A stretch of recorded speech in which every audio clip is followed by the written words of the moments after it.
தேவன் ஆதி முதல் அந்த மட்டும் செய்து வருகிற கிரியை மனுஷனால கண்டுபிடிக்கவே முடியாது. நீங்க நினைக்கலாம் இப்படிதான் நடக்கும் அப்படிதான் நடக்கும்.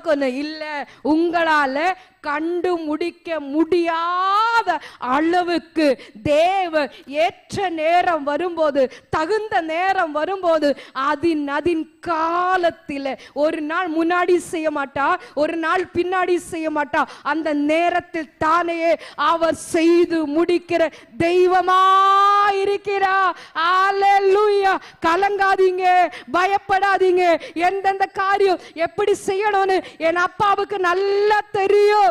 அந்த நேரம் வரும்போது கண்டிப்பா உங்கள் வாழ்க்கையில நீங்களே நம்ப முடியாது. வசனம் சொல்லுது, விவரித்து சொன்னா கூட விசுவாசிக்கவே முடியாதா அப்படிப்பட்ட கிரியையை கர்த்தர் செய்வார்.